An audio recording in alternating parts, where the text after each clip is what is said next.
Hello, I am Thirsty, this is the Bloodthirsty Puppets, we're running Monday Nights Get Nuked. This is my new crew, look at them, they're all shiny, aren't they? Apart from Spanners, who's just shiny, because she's so fantastic. But yes, we should be running a wonderful, grimy, horrible, gritty, wonderful, happy, comedic, terrible, gory game in a horrible pit of scum and villainy and whores. So, yeah. First of all, I will introduce you to our players, as it is. So first, it's Spanners. Hello. I am, and I'm going to try and pronounce my own name properly. I'm going to be playing Timid Ngubis, which basically is going to be called Dimmy. And I am a wanderer. And yes, keep watching to see where I crop up. Right. Next is the wonderful new player. Ooh, shiny, look at them. Look at them all. They're so wonderful. Yeah. Next is Lilth. Hi, I will be playing the lovely Anita Winfield. I had to check my notes to make sure I was actually giving the right name. Yes, that is a surname that only came about in the last sort of 48 hours, isn't it? Less than that. Less than that. Oh, well. See, here's the depths of the preparation we put in for you guys at home. I wrote this yesterday. She came up with a surname less than a day ago. Yeah. Oh, wonderful. Right, and... Well, what can you tell us about Anita? She is a rotter. Mm-hmm. She was around before everything went horribly, horribly wrong, and she likes her pharmaceuticals. Or she likes to sell her pharmaceuticals. That seems like to be an important distinction. Does she enjoy pharmaceuticals herself? Or does she enjoy sharing them with others? I believe she enjoys sharing them with others. She does not partake herself. Well, that's the Scarface code, isn't it? Anyway, so next is our new wonderful fellow from the north. Eivor, go. I'll be playing Ezekiel, or Zeke, a human wanderer with a pet scuzzle named Jerry. A scuzzle? What's that, my good man? A scuzzle is a two-headed squirrel, red squirrel, in fact, from a long descended line from before the war, or before everything went to hell, at least. Excellent. And for any of you who may have been sort of keeping track, the scuzzle is actually a creature we put in quite rapidly when we decided we were going to do this, because we'd managed to play post-apocalyptic games for 4 years and not come up with a decent name for post-apocalyptic squirrels. So, there we are, scuzzles. So, excellent. I will now actually look at some notes and sort of tell everyone what's going on. So, if you'll bear with me, this will be a bit of setting the scene, as you were, because we may all be horrible, horrible people, but rules. I'm just getting notes in chat now. Right. Yes. As our good friend Corona actually put up in the chat already, but we have some certain rules for those who are within chat. Basically, don't be a tool about someone's gender, don't be a tool about someone's race, don't be a tool about someone's sexual orientation, don't be a tool about the fact that someone else is being a tool, and just don't be a tool. Just don't do it. Or a screwdriver. There you go, Greg. I may have pontificated a little on those rules, but hey. Yeah, so we find ourselves now in the desolation, and actually there's a cool little map just over there. It's so lovely. I can even move around a little like this. Ooh. Isn't that fancy?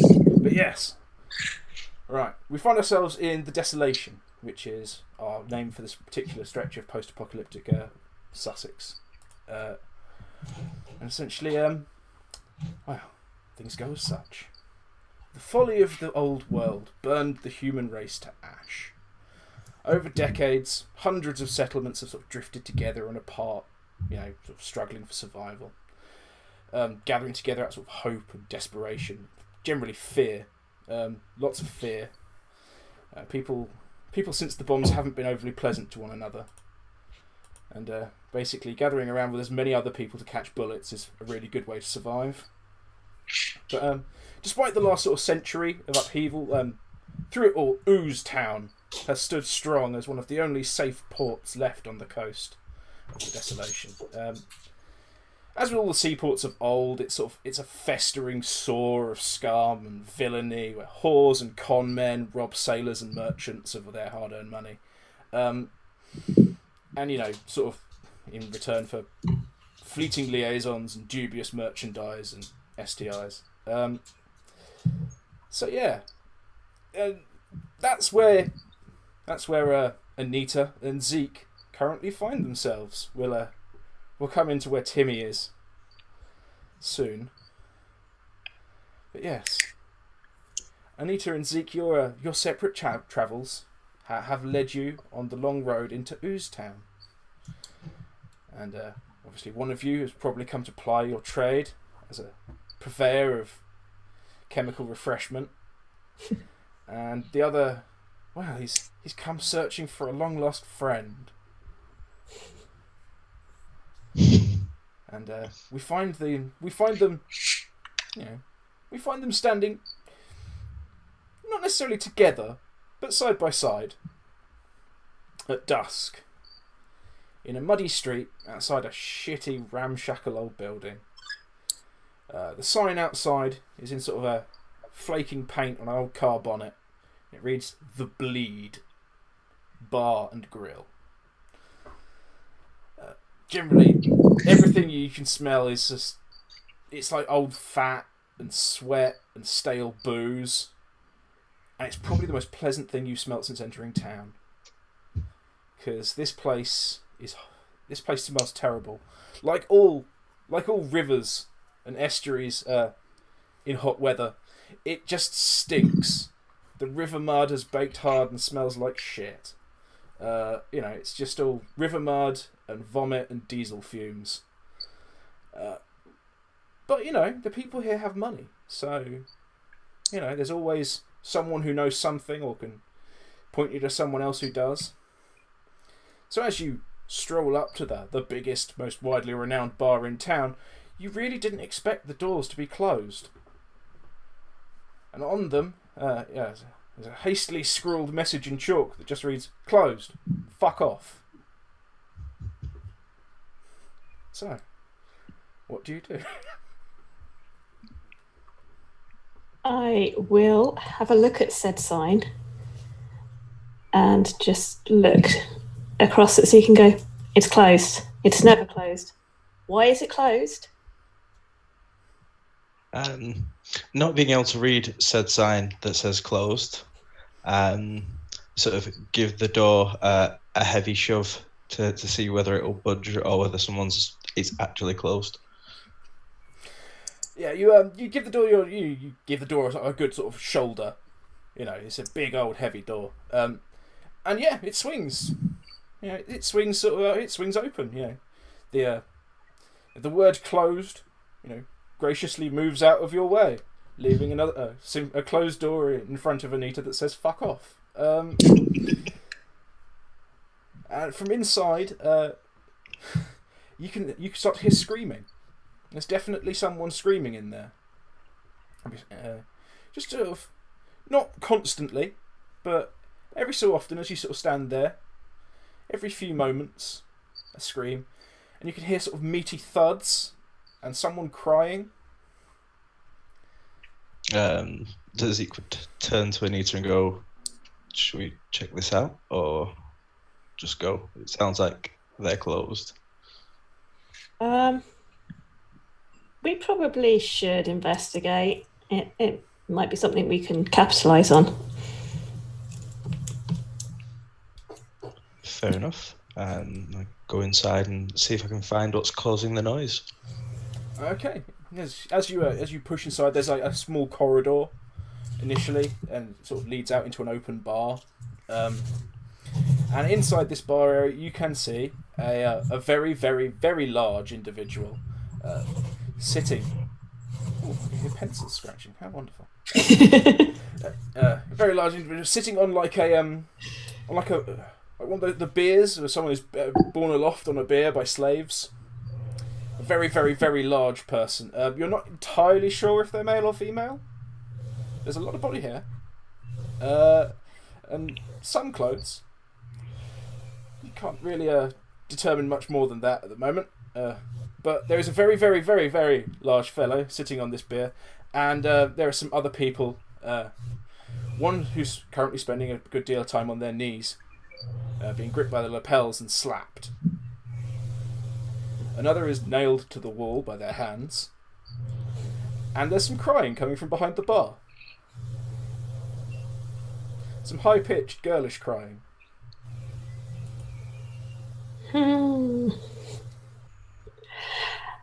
Anita's going to just wander up and go, everything all right here? Who are you addressing this to? The room in This to general. the person who's nailed to the wall. No, just the room in general. Okay, so yes, in the tradition of every cop show ever, you walk in, and you go, hello, hello, hello. What's going on here then? Basically, Pretty much, yeah. yeah.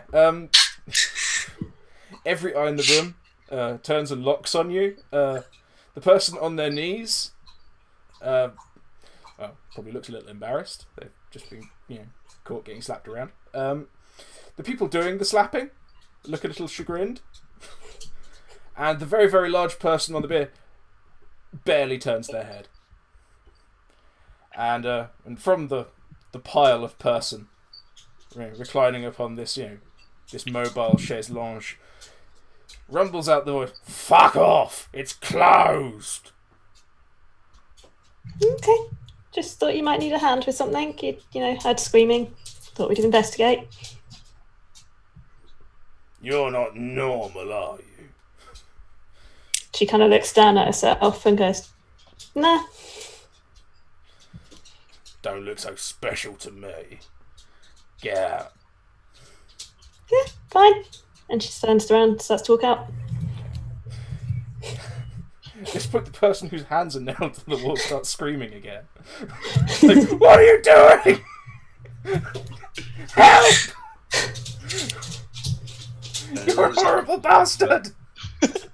Zeke could just give him a shrug and walk out after Anita. Excellent. Yeah.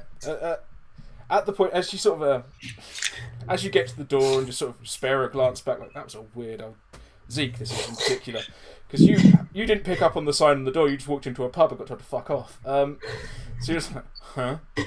You look over your shoulder and you just see the person whose hands are nailed to the wall just like slump to their knees. They started sobbing gently. You bastards! Oh, what did I do to you? Which what you see one of the slappers, as opposed to the slappee, pull a gun and just pop one off into their brainstem, and the poor the poor wall fixture becomes a more permanent part of the decor. As you didn't investigate the crying behind the bar, you'll never know what that was. Right, so yes, you walk back out into the dusky street. Timmy, the person slapping you has just turned and shot someone in the face, leaving another person holding your lapel, standing menacingly over you. What do you do? They're still distracted. They've just shot one of your friends, one of your friends from the boats. So, yeah.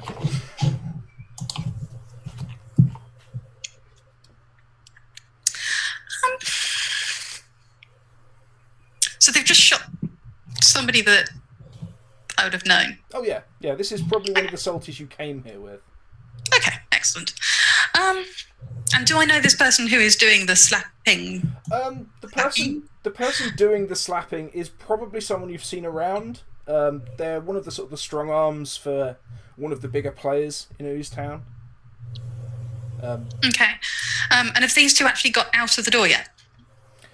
Zeke is currently Zeke is still standing in the doorway. He's currently turning away. Having glanced over his shoulder. So as they came in the door, was the door opened inwards or outwards? It opened inwards because he hit the shoulder Excellent. and swung in. Marvellous. Okay, Okay. I would like to. Obviously, I've got like a lapel, so I don't have a lot of stretching room. I'd like to pick up the nearest bar stool, and just hurl it at the door so it closes, like quite dramatically, hopefully, like enough for them to turn around and come back and help. I would say possibly earlier in the encounter there was a certain amount of property destruction, so there might be a piece of barstool nearby. Maybe Is there a seat? Maybe you were hit by it earlier. They don't seem to be particularly discerning in their instruments of torture. So yeah, you managed to pick up like 3 feet of the leg of a barstool. Yeah, Okay. it's sort of a rudimentary spear of sorts. Awesome. I'm going to hurl it at the door. Excellent. Yes. Do you hurl it at the closed door or the open door? At the open door, because I want to shut the open door. I keep them in. Okay. One of them is already outside, you realise. Oh, well, at least I'll keep one of them in. Okay. Someone's going to help me. By closing this door, you will in fact just be swinging the door onto Zeke's arse, shunting him out into the street. Arse. No. Maybe However, I don't you want do still have a rudimentary spear. I do still have a rudimentary spear. All right. Yeah, fair enough. I'm just going to get violent with it then. Okay. In which case, the person who is holding my lapel is going to get this through the eye. Okay. Roll it up. Give me a shot. Okay. What are we? Arm CC? Yeah, you could have argued grapple if you were better at that, but you know, it depends what you're trying to do. If you're trying to manipulate them onto it, like trying to grab them by the back of the head and like ram it down, their head down onto it, that would be a grapple.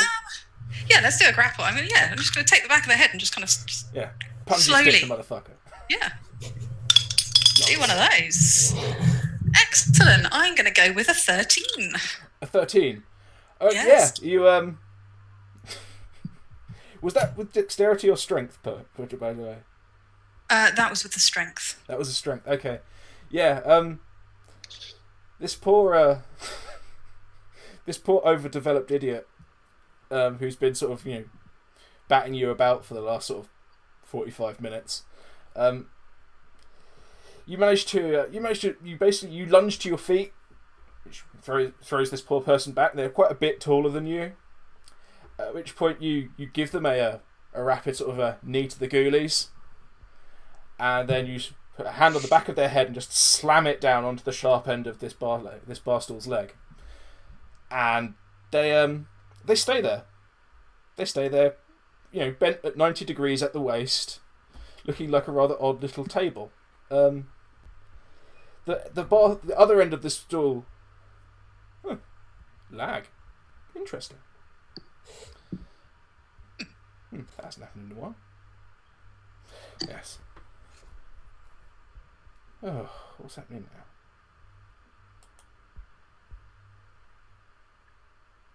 now? Well, you've gone off.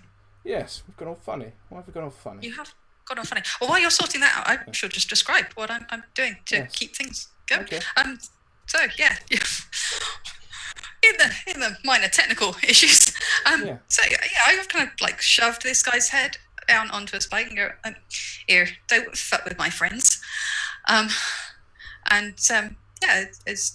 he squishes down, I'm going to kind of look around and see if there are any more of them. Yes, there is one more of them. But let's just finish that wonderful description with the barstool leg. The barstool leg has rammed into the floor. Man's head has rammed onto the barstool leg. He is currently stuck at 90 degrees with his face attached to the floor by a barstool leg. So you have lost your weapon, but gained a corpse. Excellent. Fair trade. Yes, there's another person currently looking off to your left, doors being to the right. He's currently holding a pistol of some sort of crude, shitty-looking pistol of some description. Has a revolving mechanism, and he's just obviously popped one through a guy's face. He's looking a bit pleased with himself, really. He doesn't often get to shoot people. Okay, so what I'm going to do is, having seen these guys run away out of the door, I'm going to pick this other guy up, just using the bar stool leg, and hold him in front of me like a really odd little football rattle thing. But it's almost like a human shield, but meaty one. And inch my way towards the door so I can escape. And if he does shoot me, he will shoot the body, not me. You're aware that his incredibly corpulent boss is laying on a chaise lounge staring at you. Yeah. Okay. I just thought I'd check. So it was quite obvious that I just Yeah. I'm just saying, it's not, in terms of hiding behind a human shield, there's a dude standing, sitting across from you as you hide in there. Just staring you in the face. It's more a shield thing from the pistol. Oh yeah, well, yeah, fair enough. Yeah, you give me a grapple check, just for wrenching this thing out the ground and being able to take control of this corpse. 12. Natural. No. Okay. Not correct. Yeah, you wrench the bar, you wrench this stump of wood out of the floor with this person's face still attached to it, and you start sort of dragging it back. I mean, this person is considerably larger than you, and quite heavy. But you're managing it. You're just not going very quick.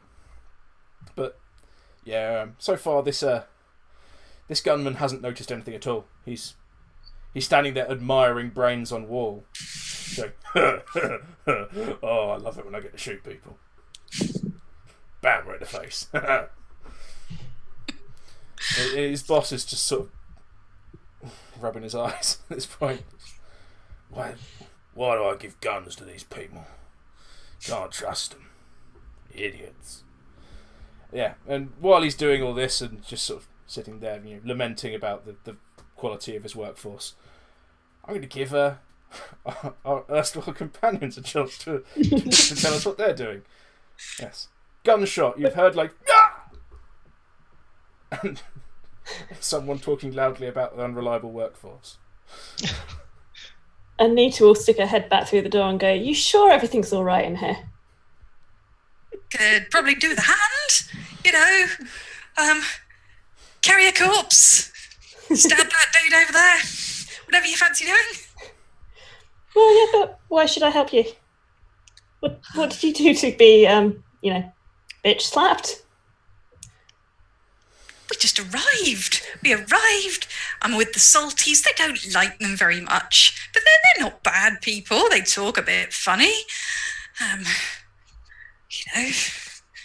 But it's more a case of the salties. They ask for a bit too much. They're rubbish at bartering. They airs and graces don't really do their thing with them. So I think they upset him actually. Okay, at this point, the dimwit with a gun is going to notice something's going on. Two people are having a loud conversation across a bar. An empty bar. His boss is also like, "Shoot 'em! What are you doing? You idiots!" And yes, it was Anita who poked her head back round the door, wasn't it? It was, yes. Okay. What we shall do, because this person has 2 shots and a sudden burst of enthusiasm, is this shiny dice will be our shiny new player. This dark and jaded dice will be Spanners. And we'll see where the 2 shots go. Oh, that's always going to be good. Yeah, both shots fly wide of the mark. Just this idiot just turns around and just fires 2 shots in the general direction of away from his boss. And they actually smash into the wall above the bar, causing the crying and whimpering to start again. But not much else. And in that classic Mook in a London gangster film, he keeps pulling the trigger for a little while before realising that he's only got 3 shots and he fired them. He's like, yeah, click, click, click, click, click, click, click, click, click. Oh. And he dives into one of the he dives into a booth to reload. Because he doesn't know what you've got. He's not taking any chances. His boss is just sitting down the chaise lounge like, shit. Shit. Can we still see him? The big guy, the gunman, yeah. And is the boss in line of sight as well? Oh yeah, the boss is sitting, in the open, like next to a bar. In the classic sense of you walk in, you have a bar on one side with a little open area and booths around the outside. He has had his lounge chair placed in the open area and had you tortured in front of him for his amusement. He's currently sitting out in the open. He's just had 2 gunshots fired wildly in his direction. One of his tufts has just been stabbed in the head. And he's still lounging. You get the impression he might be able to get up. Okay. Cucumber.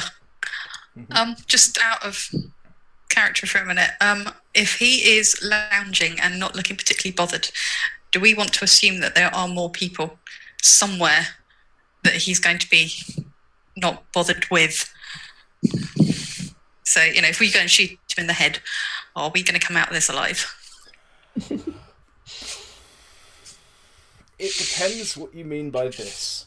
If you mean this room, yes. Yeah. If you mean this town, maybe.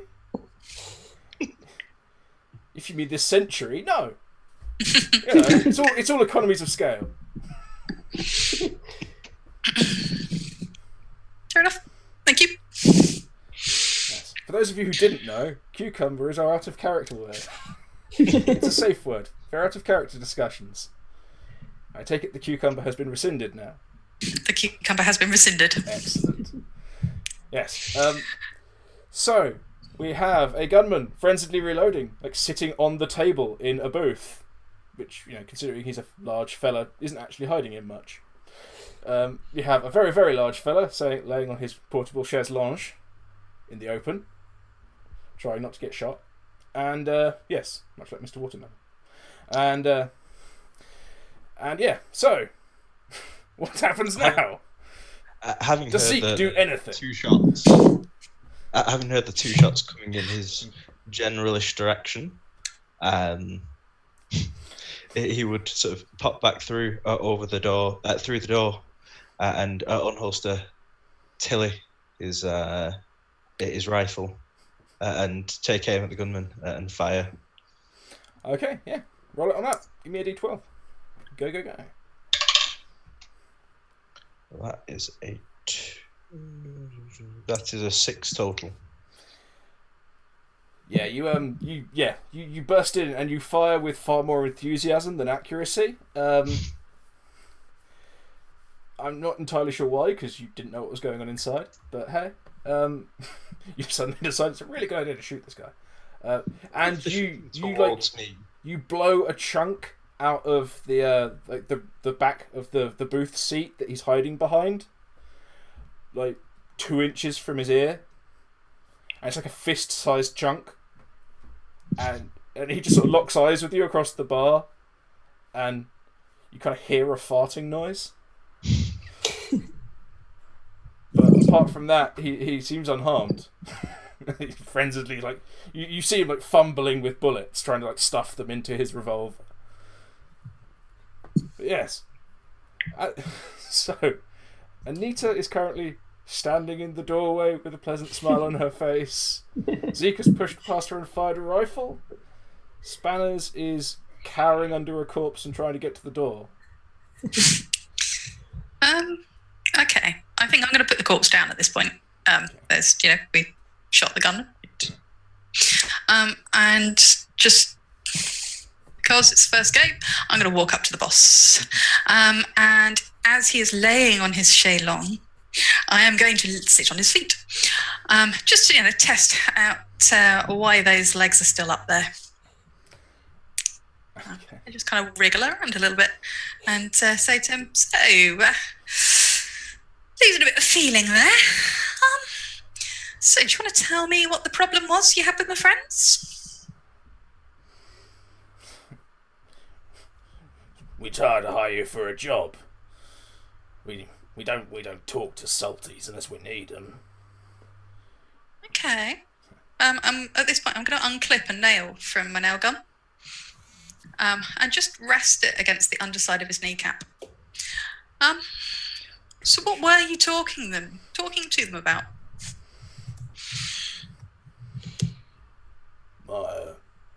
My employer, he's got an engine. He needs it looked at. See? And who's your employer? Al. Big Al. Big Al. I'm going to need more than that. And I'm just going to push that nail a little bit further. Just break the skin a bit. Okay. Big Al. Val. The guy on the hill. You know. Runs the Which town. hill? I'd love to say he points to a window, but I don't imagine there'd be one. Fuck it. He points through the open door. Like, straight forward through the open door. Like, there! And lo and behold, on the western side of the River Ooze, or the Ooze River, as that's known now, there is a large hill leading up to a cliff, upon which is an ancient fortress, which you can see has a large, and I want to say ramshackle, but that's just sort of the motif of all the buildings you can see. This is clearly the best constructed building you can see. It is a large fortified compound on top of this hill. Okay. So, and Al's there, is he? Normally. Normally. Okay. He's not renowned for moving. And he's sending you to do his dirty work? Well, you know, he likes to keep it in the family. I see. I'm going to look over at these guys at this point and go, so, do you fancy a bit of a trip up a hill? Does Anita know anything about Big Al? Yes. Okay. But just for the sake of shits and giggles, give me a knowledge roll. You know the name, but how much more do you know?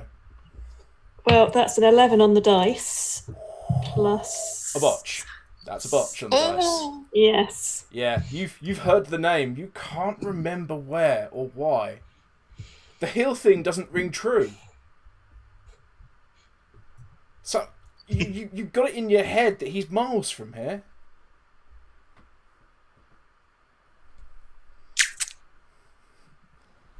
So, as far as you're concerned, this guy's telling you a bag of shit. Zeke, do you want to give it a shot? You've probably been wandering in the area for a while. Yeah, well, we'll see whether Big Al means anything to me.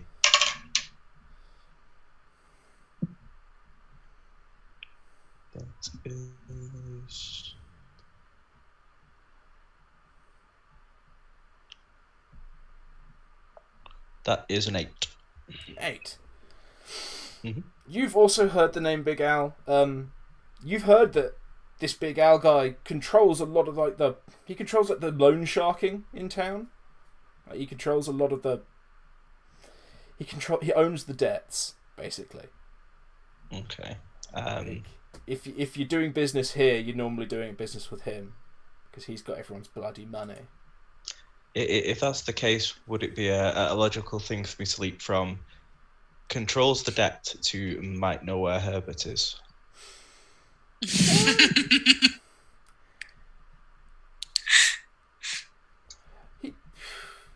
He controls essentially an entire town. He's basically the de facto ruler. So, you know, if you think the ruler of a town on the opposite end of the country from where Herbert vanished would know, then yes. I'm currently in the opposite end of the country from where Herbert vanished, so yeah, I don't think it's unreasonable. Oh no, I was leaving it up to your character. So Zeke will nod and go, sure, you might have information that I need. Yeah, why not? I'm in. Anita's going to turn around and go, but I thought Big Al was further down the coast. He's not round here, is he? Where do you think you are? Ooze Town? Yeah, that that hill? Surely there isn't like another big hill around these parts. No, maybe Not not as big quite. as that one. Not quite as big as that one. But there are hills about. There are, I guess. But it won't do us any harm to go and find out. True. At this point, why not? the idiot in the booth has finally managed to shuffle together a full cylinder. Oh shit! This whole time he's been standing there fumbling bullets onto the ground with shaking hands. Yes, he's finally. Jesus Christ! Standing having long drawn out conversations in the presence of gunmen.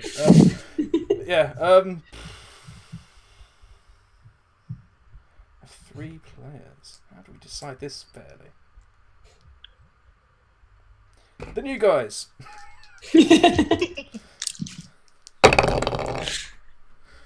Oh, for God's sake!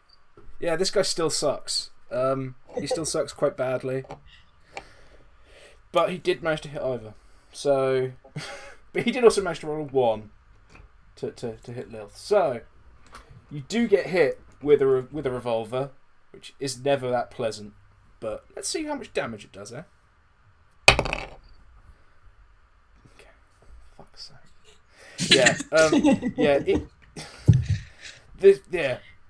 Basically, he manages to boom off 3 shots. One hits the roof immediately above you. One hits like the door frame, and one just skims over the top of your shoulder. Like it literally it takes like a thumb width runnel out of the top of your jacket. Yeah, it leaves you with a nasty, painful graze. Yeah. More of a sort of bleeding friction burn than a bullet wound. For 2 damage, which I seem to recall your endurance will almost completely negate, down to 1. Yeah. Oh. Okay, I'm henchman. going to look at this guy. I'm going to take my nail gun. I'm just going to point it between his boss's eyes. I drop the gun. Give me an intimidate check. Absolutely. If I can just scroll. 14. Oh God. Okay, yeah. Yeah. On a 14, he's. You've barely finished saying. In fact, you say drop, and he drops the gun. You continue the sentence out of habit, because I assume you've said it a few times by now. You've seen that sort. Yeah, he drops the gun. You know, bullets go flying as his fist full of bullets in the other hand just is forgotten, and he bolts. He bolts out the back somewhere. You're not entirely convinced it's an exit. It might be the toilets. He just bolts to a door at the back. Anita's going to look at the other 2 and go, I think that's probably our cue to leave. It's probably not a bad idea. Do we want to take something for insurance against this owl person? I shall leave that up to you. You seem to know what you're doing in this situation. At this point, I'm trying to find nice ways to say this person is basically a pudding, but he's a very large person who doesn't appear to have moved at all during this entire altercation, apart from his head. Surname could be Hut. Not quite that big. If you watch the original edition, the human guy they got to play Jabba the Hutt for the first film, maybe. Anyway, yeah, he's a big old, I kept saying he. I mean they. You're not entirely sure. There's a very androgynous feel to this bloated human. But yes, they've just sat there this whole time. You notice there's quite a lot more sweat glistening on them at this point. Take anything. I'll give you anything. I've. Wait a minute. And they sort of roll slightly away from you, and from nowhere you can see they pull a bag about the size of a human head. You're not sure if it's from under them or between something, or just like a pocket, like a compartment in the chair. But they pull a bag the size of a human head out, and they just go, "Take this, take this. This has to be more than I'm worth. Just leave me.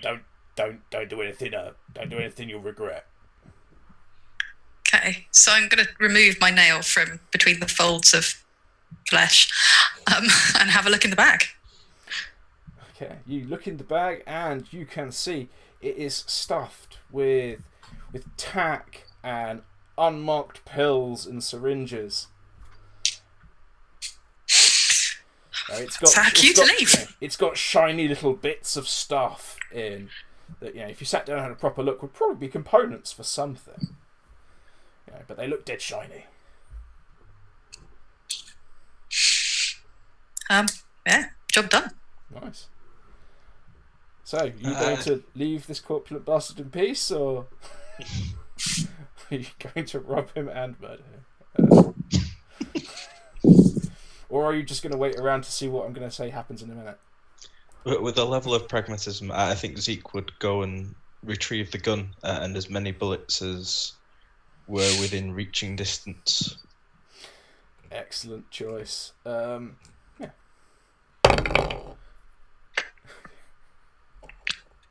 Yeah, you go and retrieve this really shoddy pistol, and you find only 3 shells left for it. With all the fumbling, it's been lost in the seat cushions and things. But you find 3 rounds that would definitely fit in this pistol. There are rounds that definitely wouldn't, and rounds that probably cannot be fired. This guy seems to be carrying his like empty brass with him as well. If only just to like block up the empty cylinder so he looked hard. I don't know. Okay, so having retrieved the 3 bullets and the gun,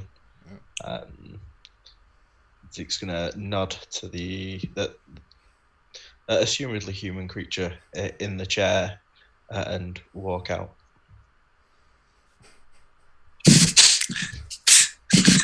Okay. Unsurprisingly, he doesn't say a cheery goodbye or something. What about the other 2? Yeah, heading out after him. Yeah, Anita's gonna just bye then, and walk out. Yeah, as you reach the door, you just hear like an enormous like sigh, and possibly a panic attack shortly afterwards. This guy's just like, "Oh God!" You get the feeling this stern, impassive face he was showing was definitely not the quivering panic within. Yes, yeah. You stroll out back into the night. You've got a clear view over the whole town, up to the hill. Which you somehow decided you're going to assault. Apparently, yeah. And actually, later you start to hear a bell ringing, and there's some stirring around. You see a couple of guys sort of rushing out from buildings around and rushing into the pub. Bodies being dragged out and thrown in the river. I've heard some bells in my time, and they're very rarely a good thing. We should probably.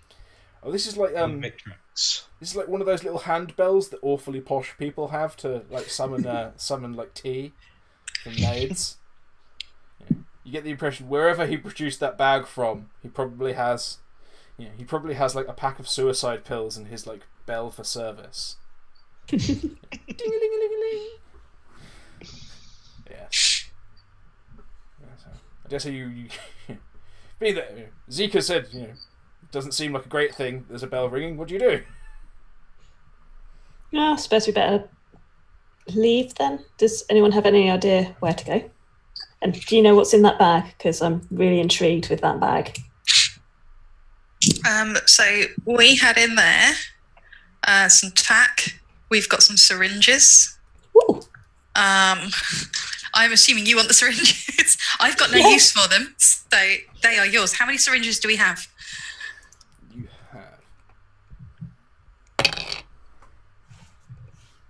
have 5 syringes. 5 unmarked syringes. Okay. 3 of which are clean. Ooh, nice. So do they actually contain stuff, or are they just like... Yeah, they contain stuff. Stuff. I'm not entirely sure what. Yeah, there are 2 dirty syringes containing a sort of a purplish liquid, which is sort of almost clear. It's it's translucent, and the other 3 contain like a sort of like milky white liquid. And the clean syringes. Does Anita have any idea what they could be? The milky white ones definitely look like stim. Cool. But without actually having a lab to test them or using them on someone, it's kind of hard to work it out. Fair enough. Okay, and then we had some techie bits, and we had some tack. How much tack did we have in there? Here is where we have a wonderful piece of player participation. Everyone roll a d12.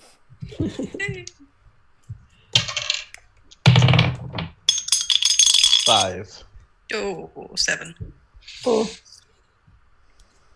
Well, there you have 12.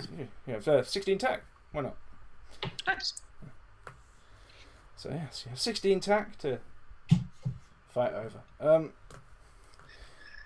And then you have some various little like shiny pieces of metal and cogs and things. Something that looks a bit like a cylinder out of a 2-stroke engine or something. And it's like, oh well, someone might want it in the port. It looks like it might come from an outboard motor.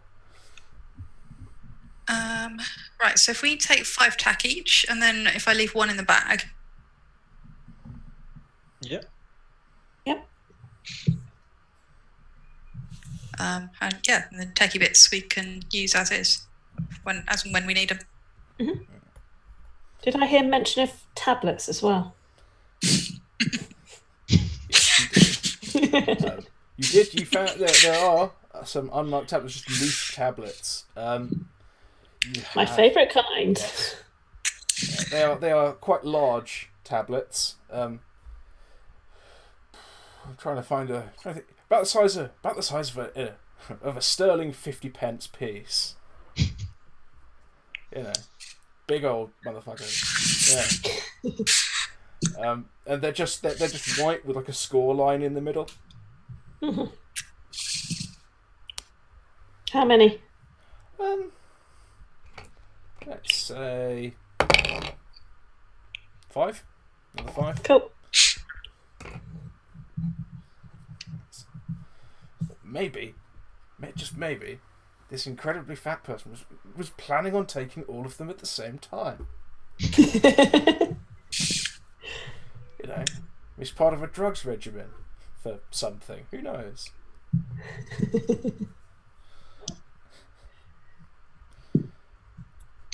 Awesome. So yeah, so I assume you're like gonna lurk in an alleyway and divide up the spoils or something. Because just walking out into the street with a large bag after a powerful and connected person has been robbed might not be a clever idea. No, definitely an alleyway. I'm just suggesting.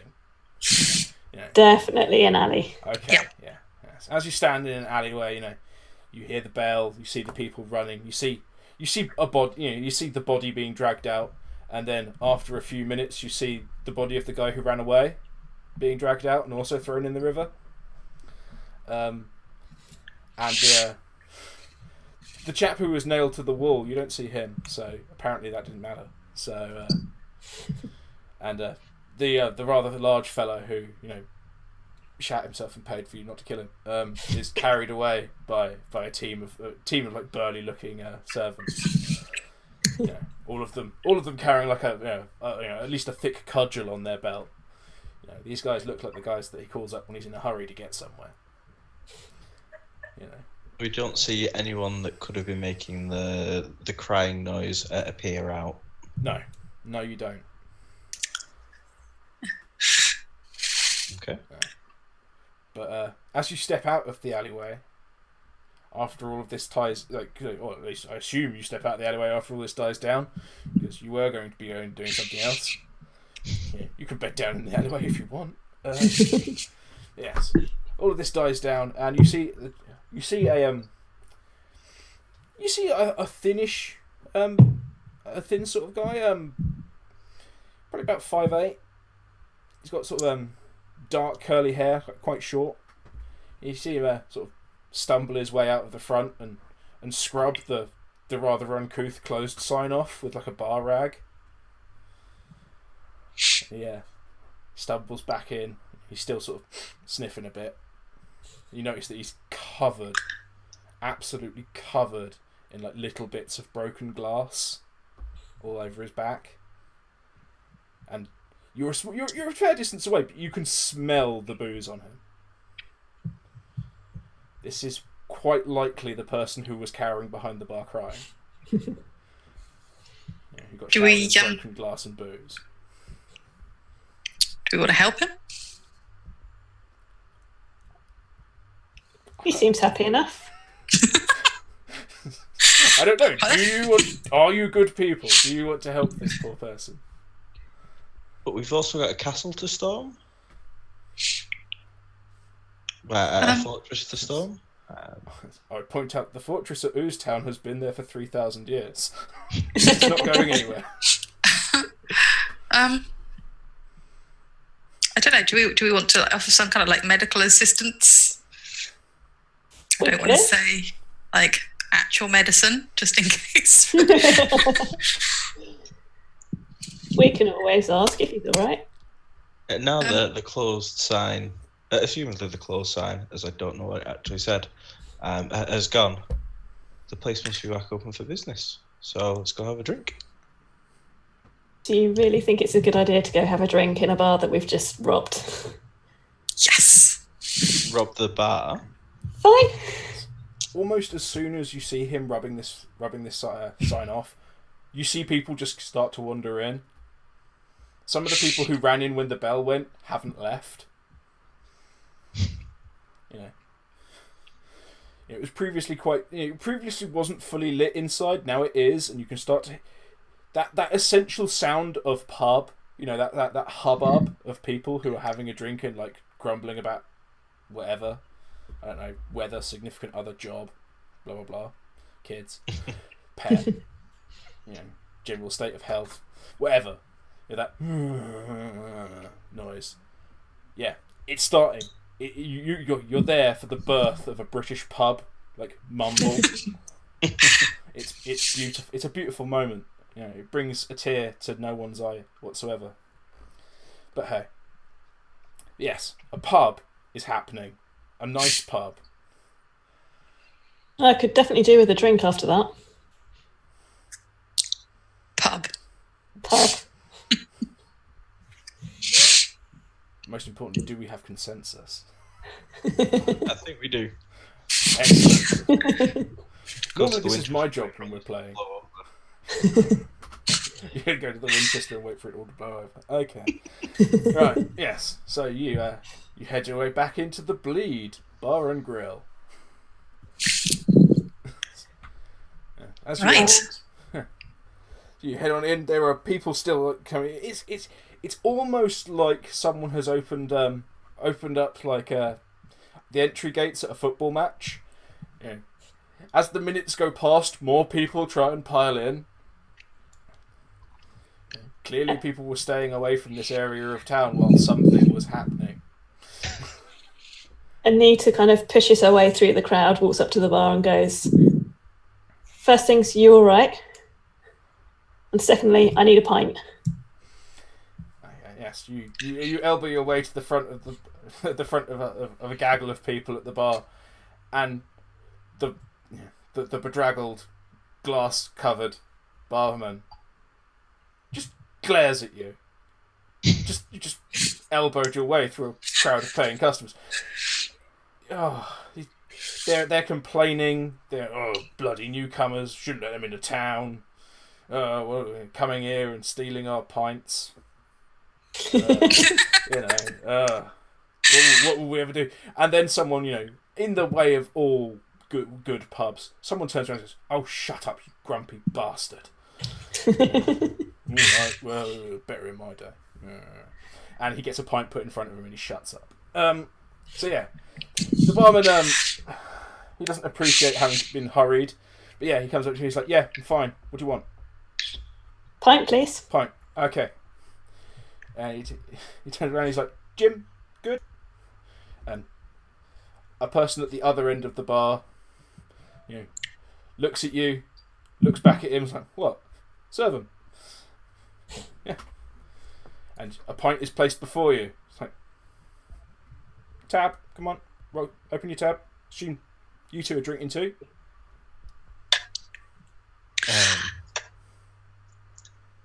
Yeah, absolutely. What have you got? You seem to be a little depleted after last night. Yeah, this beleaguered button just turns back at the wall of booze behind him.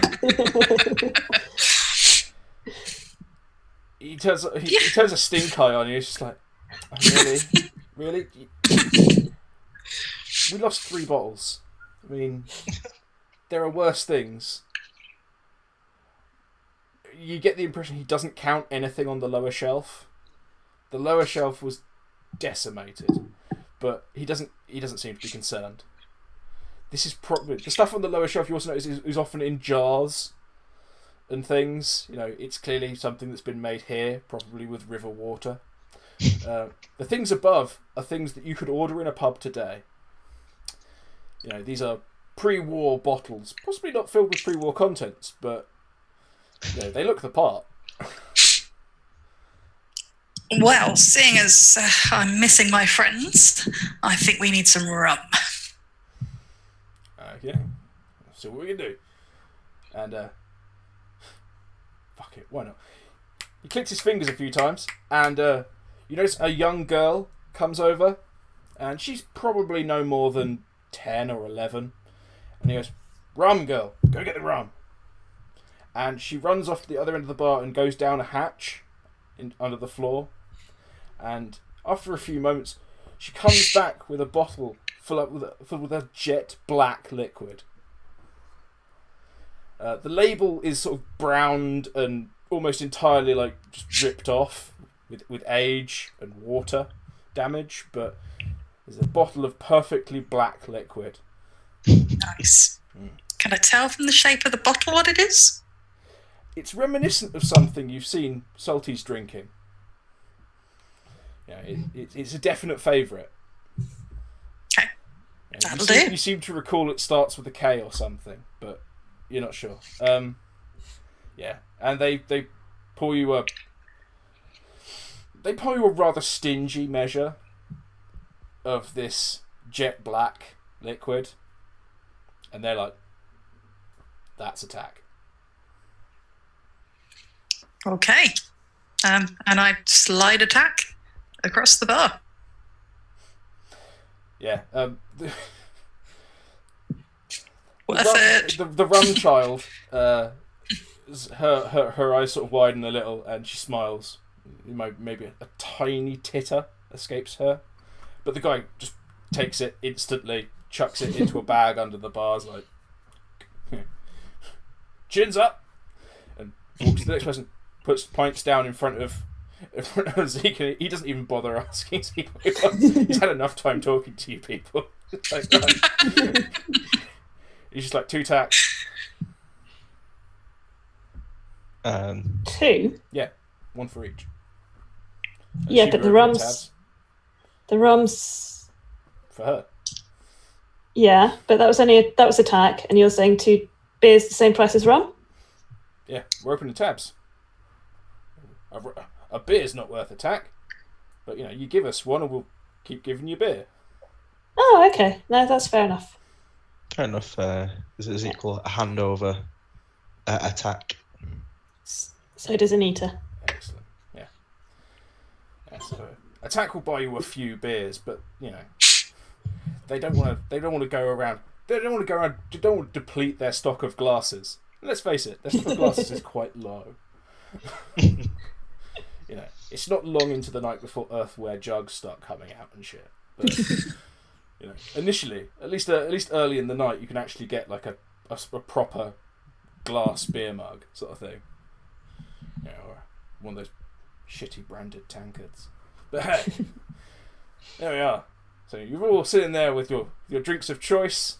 Of course, the beer drinkers take a little longer and probably enjoy the experience slightly more than someone who's just been through a traumatic beating and ordered a rum, who's probably necking it.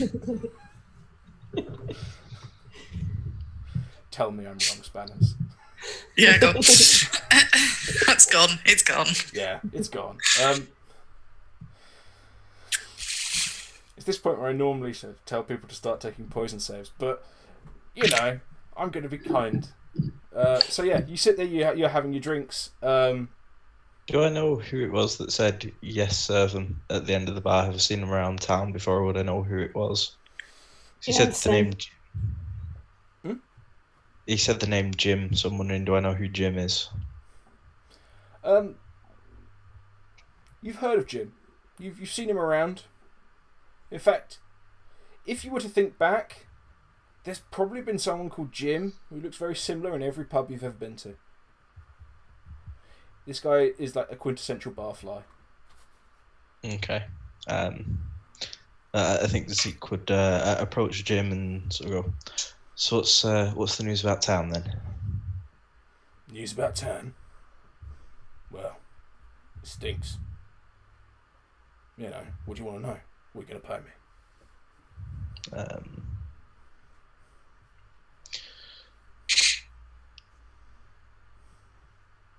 What, have you ever heard of anyone going into the fort on the hill that wasn't meant to be there, and he sort of places an attack on the counter in front of Jim?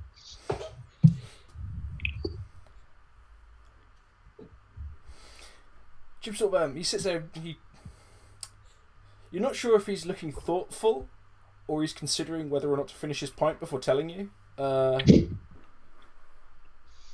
lo and behold, his hand whips out, he grabs the tack and he just throws it in the air and munches it. Which is odd for someone who's surrounded by booze, because tack tastes awful. But he appears to have got a taste for it.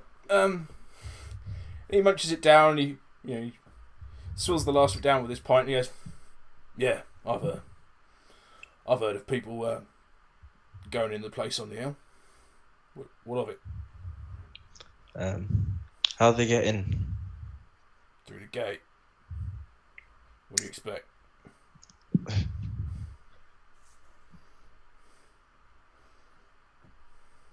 So there's nothing left of the old world, like tunnels or anything to get in there that you've heard of, no?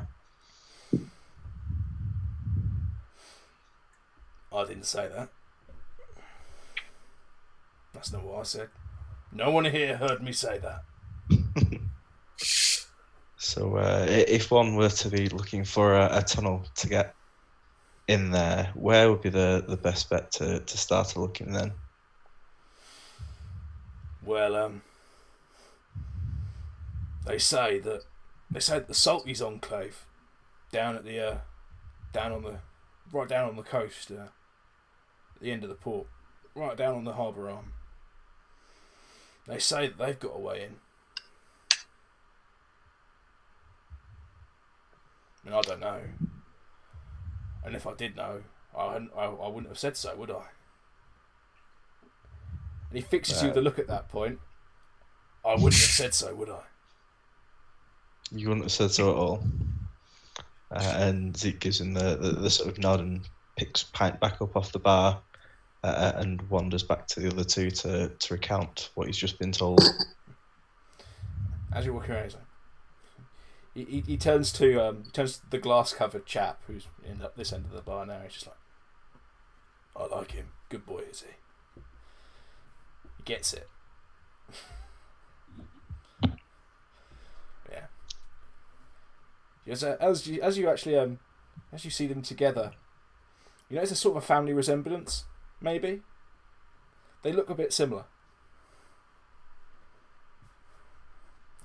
Okay.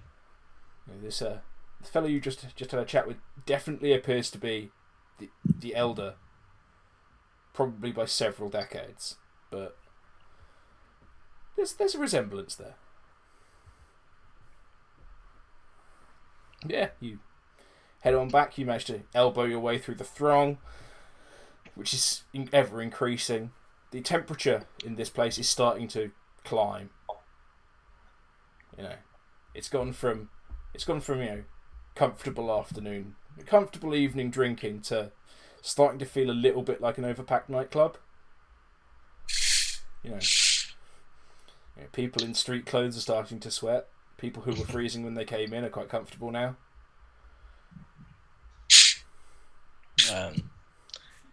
Zeke will look at the other two and say, should we get out here and find somewhere to bed down for the night then?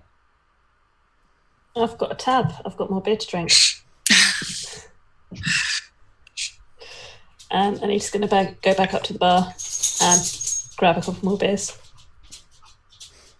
And say hi to Jim on our way back. Does Anita know Jim? I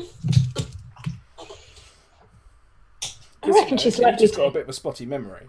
to. So I'm thinking Anita probably thinks she knows Jim, regardless of whether or not she does. Okay.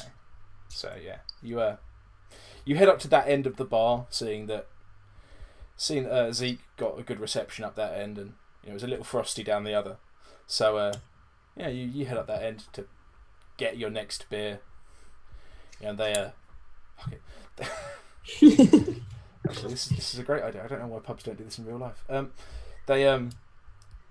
They scrub like a little chalk mark off of the side of your glass that has there's 4 marks on the side of your glass, and they just scrub one off, and it's just how many beers you've got left on your tab.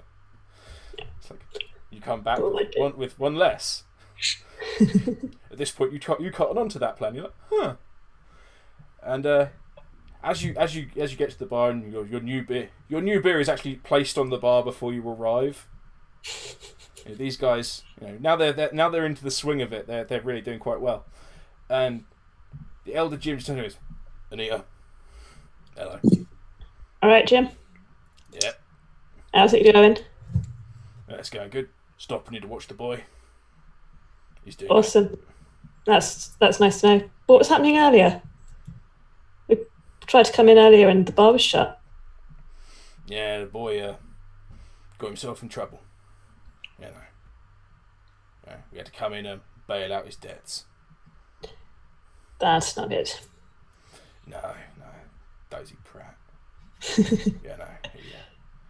He apparently he had a line on some Guinness. Everyone knows that there's no more of that stuff. But Daisy Pratt, he put a bit too much behind trying to find some. Well, it was a bit stupid. Yeah. But he seems to be all right now. Yeah, heart's in the right place. So, do you know what went down? Because I heard there was salties involved. Seems a bit weird. Let's say he got behind on some debts, and some people who he owed money to just told him to clear off for a bit, Okay. This would be a nice little place to use for, I don't know what they were doing. I do know, however, that wasn't here before they kicked us all out. And he points to the guy who's still nailed to the wall by his hands. I did wonder about the new art fixture. It doesn't seem to go with the decor. No, it doesn't. Not really looking to refit as a raider bar. We'll have to do something about it. Yeah, might be a good idea. Might put some people off, although it doesn't seem to be affecting the business at the moment. Nah, but it hasn't had time to start smelling yet. That is true. Very true. And Anita downs her pint and looks at the other younger Jim for another pint. Yeah. And Jim just says, "Jimmy, get your ass back over here." And young Jimmy comes back and gives you your next beer. Thanks, Jimmy. And right. Anita starts necking that one. Okay. And asks, so is there any goss, anything going down that I need to know of? To Jimmy? To Jim. Jim, okay. Yeah. Jim's like, don't know. I only got into town a day or so ago. And I just heard that the boy was in trouble. Thought I'd come and check things out. It took me a bit of time to go up the hill and sort out the debts. You're a good brother. Bail him out again. I think you find I'm a very, very good great granddad. Fair enough. That's My fair. brother would probably take issue with that. In that case, you are definitely a very good great granddad. Yeah. I would never have thought you were old enough. Secret's all in this. And he just hefts a pint at you. She hefts her pint back and says, "Don't I know it?" Yeah. Has a good swig. So is Jimmy likely to know any of the goss? I wouldn't ask him during opening hours, Yeah. Fair enough. Good point. He's got some debts to work off to me now. So maybe pop back later when he's shut. If you can find a time when he's shut, yeah. Yeah. Well, I found one earlier. Yeah. Let's not resort to that again. Let's not. Yeah. I'll leave you in peace. His gaze just rests back on the dead salty nail to the wall. Like, let's not go there. Yeah, no, completely understandable. Yeah. I shall leave you to your beer, and she wanders back to the others. Okay. Jim just suddenly generated a son because I fucked up saying his name the first time. Oh well. Right. So yeah, you I assume you've managed to snag a table, or a ledge to lean against, put your beers on. Or to be fair, Timmy's just standing there with an empty rum glass. Don't know what to do. Yes. She's kind of just looking at the bottom of her glass, regretting her decisions. And not really joining in the conversation. Okay. Zeke and Timmy, as Anita has wandered off, you do notice that there's some rather rough-looking fellas, and I don't mean that as in they look aggressive. They just look roughed up. They're sitting at a table, a standing room only table, in the Weatherspoon style. One of the ones that's too high to sit at. And they seem to be playing some kind of game that you can't really see what they're doing, but they're talking and laughing, and they're throwing something on the table. And there's a lot of clattering and rattling, and there seems to be something's changing hands. You're not sure if it's booze or money or what, but something's changing hands. Someone's definitely winning. And as Anita's absence lengthens, you become acutely aware that they seem to be making up this game as they go along. There seems to be maybe 2 or 3 versions of this game happening at the same table at the same time. It could be a ripe ground for just entering in and taking the pot with an innovative sounding rule or 2 to twist things in your favour.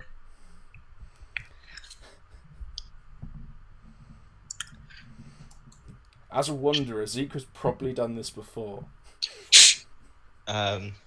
Zeke would wander over and sort of, as you do at the Weatherspoon's Tale, when you find out that the group of friends that you're supposed to be there with, like elbow your way into the pack,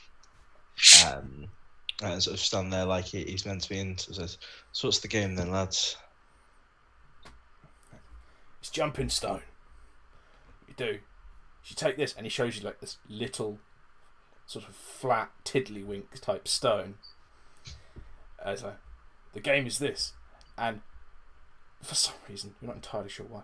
The game seems to be that you skim this stone off of beer coasters on the table and see how many you can hit.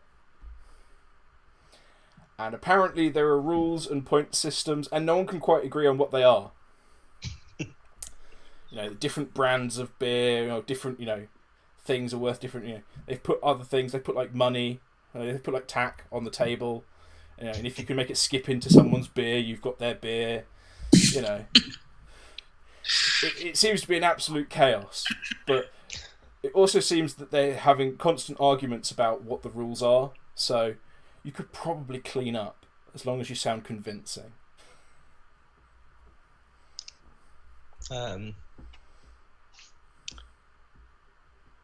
Yeah, I've played this before. I know it well from up north. What's the in then? They're like minimum bets a beer. If you've got anything valuable, you want to risk it, put it up on table. I think he would have refilled the half drunk beer at least once by now. So places the mug, the glass with two like marks left on it down. All right, I think I can give this a shot. Okay. And the wagers seem to be forming sort of like a grid. Someone's got like a stick of chalk or something filthy and smeared this on the table. Sort of like a noughts and crosses board. Yeah. So where do you put your mug? I'm gonna say middle right. Okay. If we think of noughts and crosses from where I'm stood. Yeah. Okay. Yeah. So you put it there. In the middle is attack. Directly above and below, from your sort of perspective, other people's mugs. Both with one mark on. There's one with 3 marks on in the centre top. One with 2 next to that, to the left. There's another tack below that. So there's 2 tack sort of next to each other. And seems to be an empty space at the bottom centre. And at the bottom left there is a beautiful gold watch. Okay. Yeah, and they go like noobs have to wait. So someone comes along and he gets his skipping stone, and he throws it in such a way that it bounces off the center at the bottom, and skims across the tack and lands in the beer with 3 charges on it. He's like, yeah, and he takes his beer, his new beer. Okay. And it gets, the person who put that up as a wager replaces it with another one. For fuck's sake. Should never have put it there. Oh, rookie mistake, Jesus. Right. Another guy comes up and he shoots. He botches. The stone scatters across the table and hits someone in the crotch. There's a bit of swearing. A beer is dropped. Glass shatters. Someone produces another stone. The game continues. It's your turn.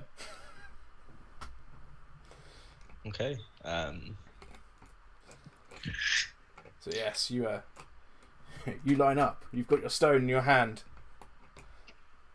What do you do? Going to go for the middle bottom, the blank space to try and bounce towards the gold watch. Okay. Yeah. Roll me a d12. 10. 10. Okay. You've told them you've played this before. You did. You were probably about 7. You know, back when you were a kid, you used to play this. You used to play this with your dad. You know, for like cups of water. You know, or shiny things that he found on the road. Yeah, you've played this before, but you never really had the finesse for it. So what you do is you power this stone into the table, and you take out half the table's worth of stuff. It hits the gold watch, which hits the 2 tacks behind it, which knocks the 2 mugs off the table. So 5 beers worth of beer smashes onto the table. The glasses roll off. One's made of earthenware, the other's made of glass. The 3 charges beer shatters on the floor. The earthenware one just upends on the guy who put it there. You know, they're like, well, you hit it, and they give you the 2 tack and the gold watch. Congratulations. At this point, a rather larger man, he slams his hand down on yours as you try and take this off the table. And he's just like, that's not the fucking rules. Now, here's your opportunity to talk some bullshit. Looking dead in the eyes without missing a trick and go, it's Northern rules, isn't it?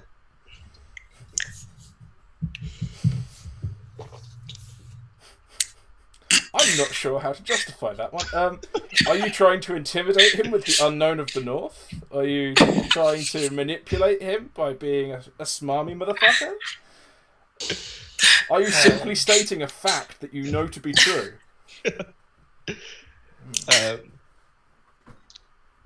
I think I'm going to go with the... we'll go with it. I am so convinced that this is the truth. Okay, yeah. The rules of the North. Yeah, roll me manipulate intellect then. Okay. You're stating a fact as you believe it. Well, that is a 4. A 4. Mm-hmm.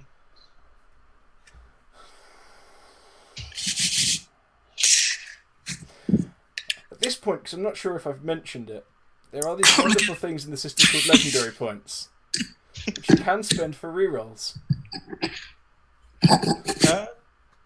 Yes, I think that'll be quite pertinent right now. Yes. Yes, I think that might have been one of the things in the briefing calls where I went, there's something else I should be saying, and never got around to it. So yes. Right. So that puts me down to 1 legendary point, and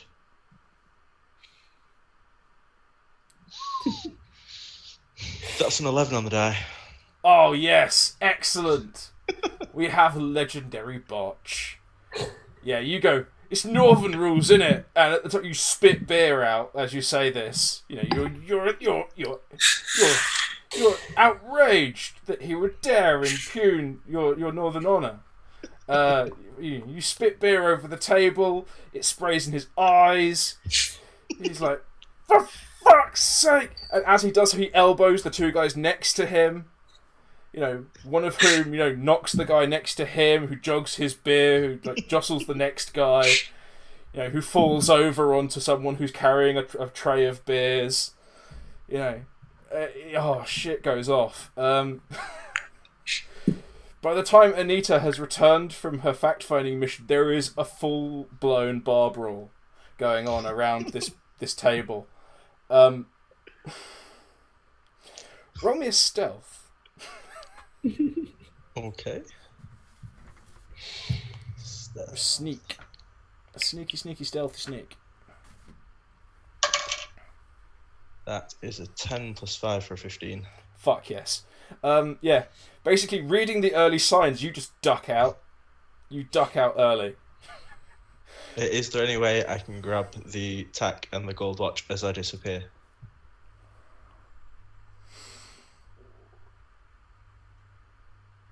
Give me a grapple. Okay.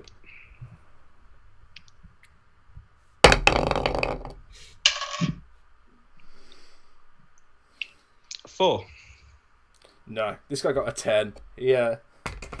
Yeah, you basically, this guy's hand is like bigger than your face as he like slams it down on your hand on the tack. The tack just mush into the table. You're pretty sure you're about to get away with the gold watch when it just breaks under your hand, and you come away. It's like a pocket watch. You come away with the front hinge, like the little front panel hinge, and it's got like a little painting of a woman and 2 young children in it. But yeah, you've just got the little front flap of a pocket watch. Okay. At this point, the guy kicks off, and the whole brawl starts. But you've got something shiny. It looks interesting. You might be able to trade it for something quite handy. But yeah, you don't manage. But you do handily manage to sneak out of this growing bar brawl without getting a punch in the face. Okay. So, easy come, easy go. Yeah. Right. So, Anita's heading back into a bar brawl that's starting. What's Spanner's doing?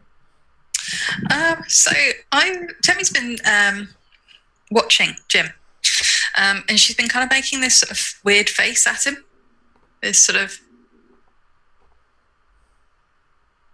and like really staring intently, and she's been watching him all the time that Anita's been speaking, and since Anita's left, she carried on just watching, completely oblivious to everything that was going on behind her. Yeah. I probably need to let people in on part of her backstory at this point. The reason she has been watching intently is because one of her languages is lip reading. She doesn't know that there is a bar brawl going on behind her because she's almost completely deaf. Which explains a lot of her bravado, because she doesn't want to let people know that she's not completely all there, and quite genuinely has no clue of some of the absolute dangers she sticks herself into. So yeah, she's been trying to work out what was being said in that conversation, and anything that was said after Anita left. Okay, yeah. So the things that were said after Anita left were basically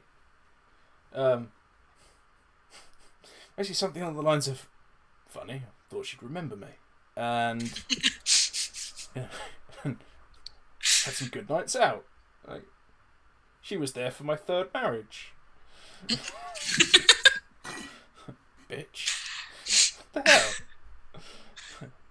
Oh, well, probably got more important things on her mind. Who knows? Jimmy, I'm sorry, I don't think your godmother remembers you.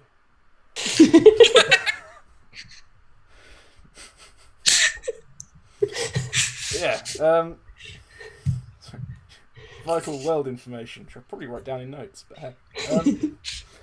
Yes. You've discovered some interesting tidbits about Anita that she didn't know. And Jim. But apart from that, yeah, when this bar brawl starts to kick off, the people behind you start jostling. People are bottling each other and kicking off. So yeah, I guess I kind of feel people jostling, and I see things out of my peripheral vision, and turn around and try to work out where these guys are. Anita is almost back to the point where she last saw Zeke, which is the little beer mug sized ledge that you guys were standing near earlier. Zeke has vanished. Zeke is gone. Casual observation does not show you where Zeke is. Zeke has spotted a fight and gone, nope. Nope the nope out of there. Anita looks around a little confused and looks at Timmy and goes, "Where did Zeke go?" I've no idea. Should we head outside and see if he's?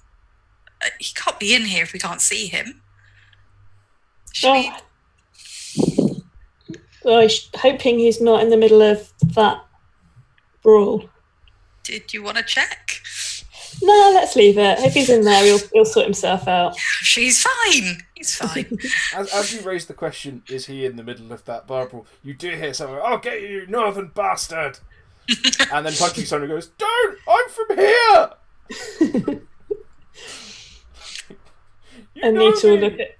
Anita will look at Timmy and go, "Yeah, I think he might have started it." It doesn't look like he's there. No, let's head out. Hopefully he's legged it. Okay. Lead the way. Okay, so as our glorious women side of the team have decided to leave. Zeke, where are you? Have you snuck away? Are you hanging from the rafters like a bat? Have you just hopped over the bar and you gone, "You know what? Jimmy had a good idea hiding behind the bar." What? What's going on? Where are you? What's going on? Where are you? Are we back on? Mm-hmm. Having seen all this kicking off, I think he would have hightailed it out of there sharpish and would just be waiting by the front door. Sort of still inside, but in the shadows by the door. Okay. So as Anita and Timmy walk out, he just sort of steps into line with them as if he'd always been there, and goes, "It's a bit rough on that, wasn't it?"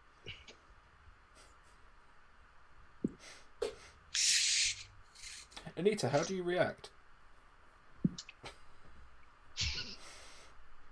In fact, let's take this decision out of your hands. Take a reflex save.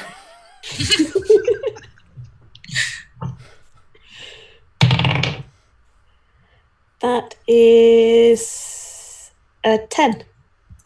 Yeah, you jump, but you manage to hide it.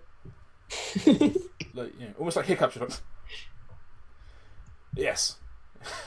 Unfortunately, you did not notice in any way Zeke stepping out of the shadows until he spoke. Only inches from your face.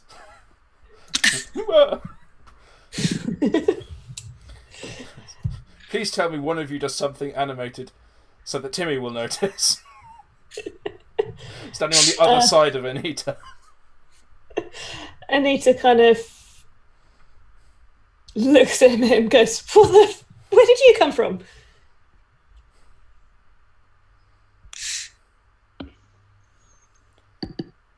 Oh. Seem to have lost sound. Oh, you're back.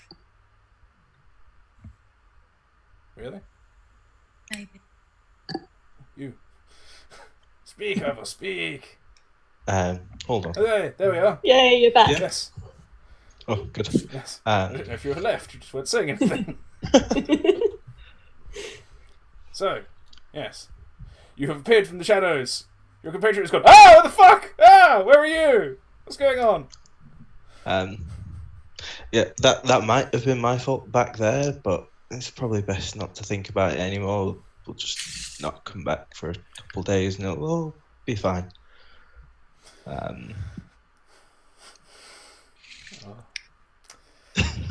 See, So maybe we need. starts a fight in the nicest bar in town. Oh, what a bastard!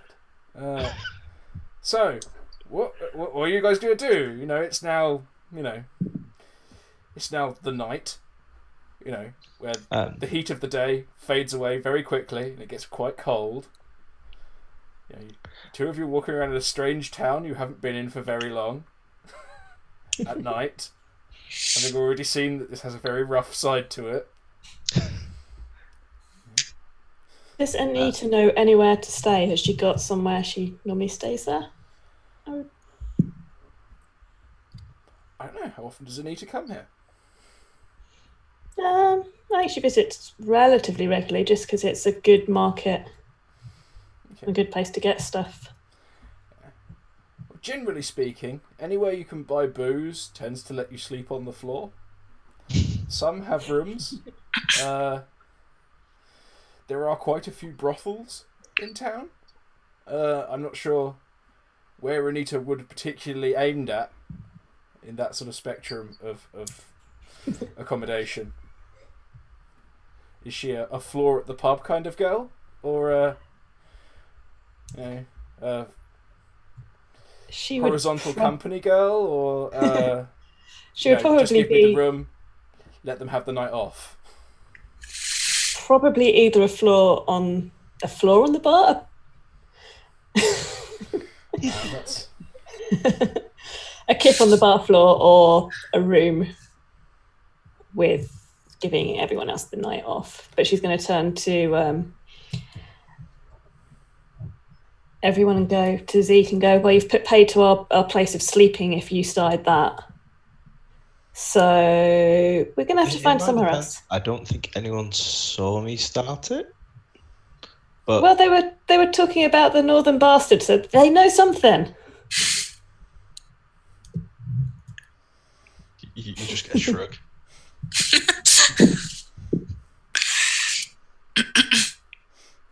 So, nicest pub in the town, and we can't go sleep there. So, find us somewhere. Where else is there? as I said, there are dozens of brothels in this town. There are lots of pubs. That was just the nicest one. There are boarding houses. To be fair, for Timmy, there are salties here. You could probably spend the night on a boat. There's a little enclave of salties at the far end of the port, at the sea end sort of thing. You're at the inland end. Yeah.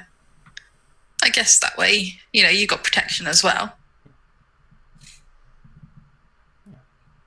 So, where are we going to try? Are we going to head to a brothel, or are we going to, end up spending the night at Madam Hooch's knocking shop? Or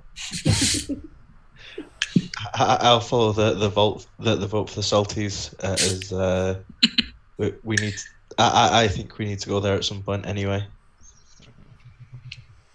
Fair enough. Yes. Bear in mind that Zeke and Anita probably wouldn't have much good to think about the salties. I would say much good to say, but there's not really anyone to say it to right now. Salties are odd. Salties, they live at sea, they live on boats, they very, very rarely come on dry land for any stretch of time, really. They believe all sorts of weird things about gods and demons and magic. They're just odd folks, and lots of people on the land don't trust them because obviously they turn up and things go missing because they buy them.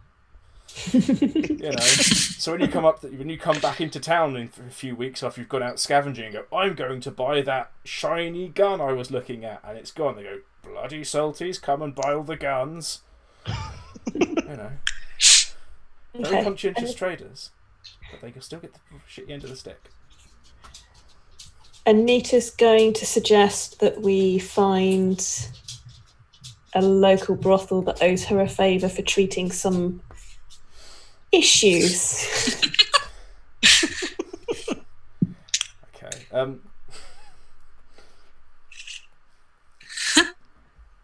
Yeah. You go to the aforementioned Madam Nooch's knocking shop, and it's like a boat that ran aground centuries, possibly even centuries, definitely decades ago. Sort of a container ship. And even the salties couldn't get this thing seaworthy again. So what they've done instead is they've just bolstered it up on the sides and opened up the shipping containers as rooms. And they essentially have two or more guards standing on the gangway, just charging people to come on. Anita's gonna walk up to them and go, "All right, lads, how's it going?" The larger of the two, clearly a post-gen, standing somewhere between sort of 7'9" and 8 feet tall, is going to take a knee and really squint at you. At this point, you realise that at some point this post-gen was a woman. I'm not entirely sure how you noticed.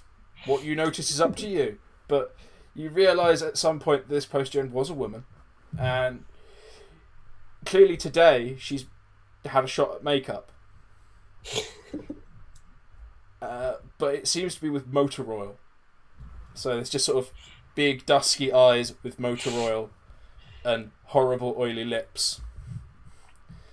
You know, it doesn't go very well, but you know she's tried. She goes, "Nita, I like you. You cured itching. I mean, you are nice."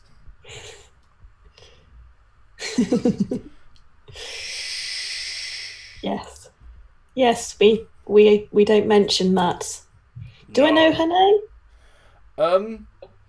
Yeah, this one's called Mary. So, Mary, how's it going? Is the issue sorted? Yes, we keep putting the psyllin in the water, like you told us. Perfect. That's brilliant. Look, I'm a bit strapped for somewhere to stay with my mates. Can we get a room? Don't need anything, just the room and a couple of beds.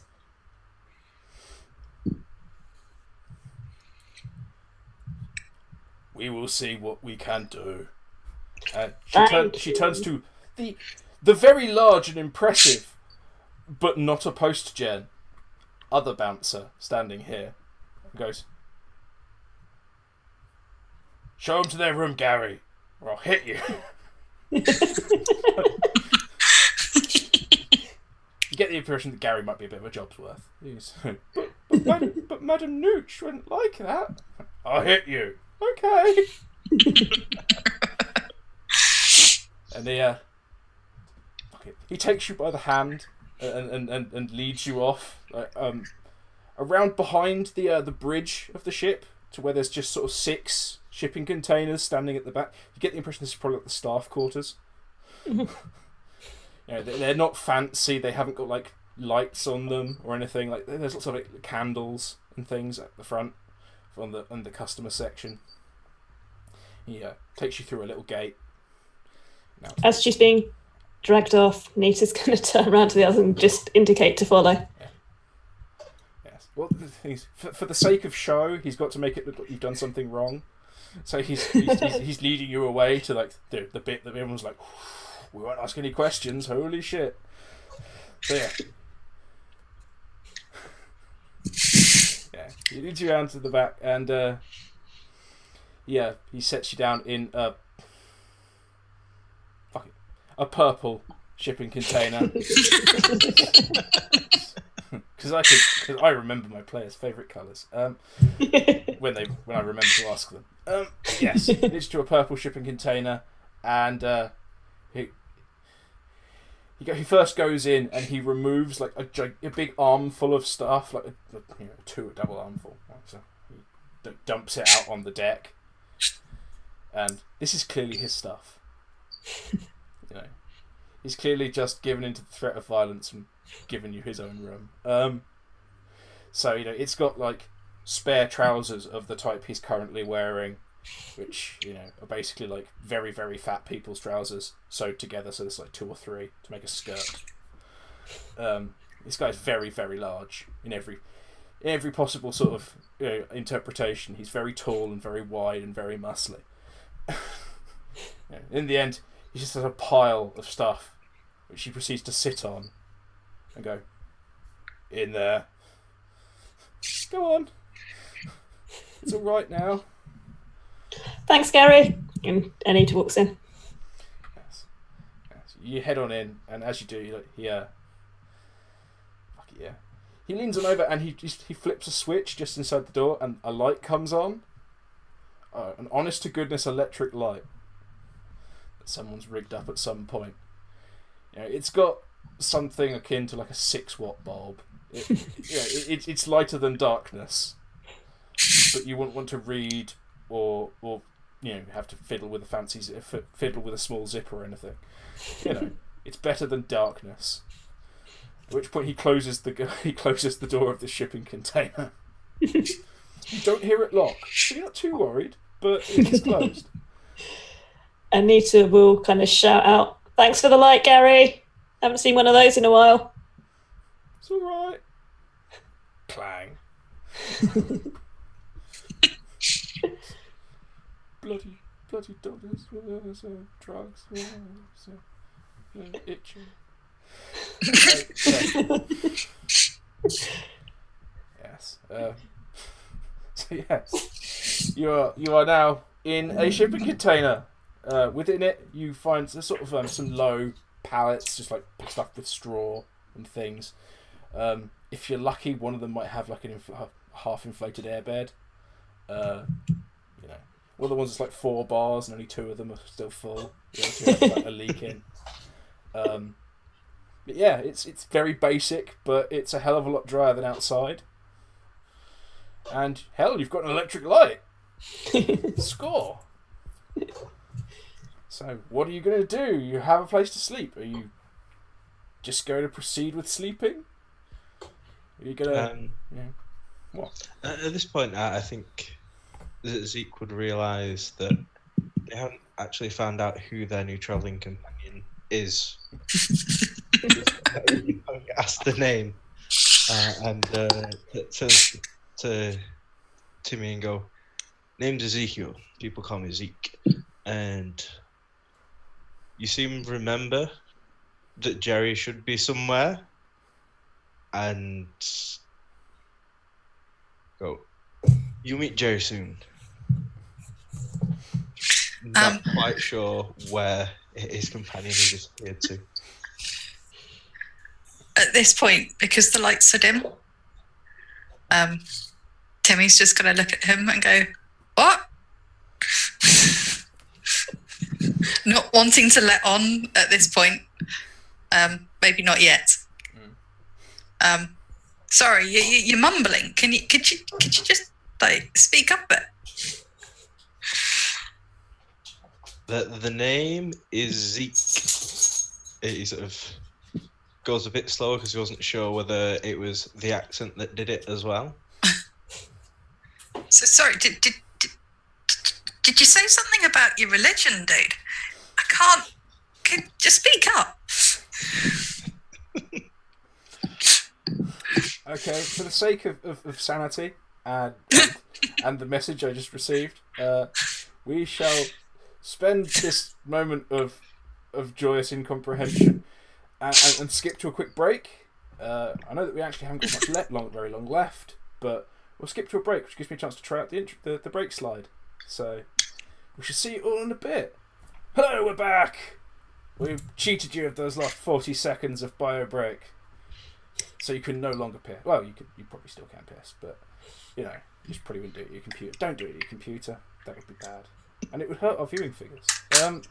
So we are currently locked in a shipping container, asking probing questions of a person who can't hear. Resume. God. Okay. Does anyone want to do anything about the fact it's very dark in here?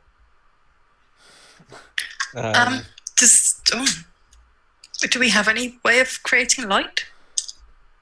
You have like futons. Yes. You could probably start fires. Is the shipping container door closed? It's closed too, yeah. It's not locked, it's just pushed closed. Is there ventilation? Yeah. Yeah, these are sleeping quarters. They're just sleeping Okay. quarters for people who are meant to come in here and sleep.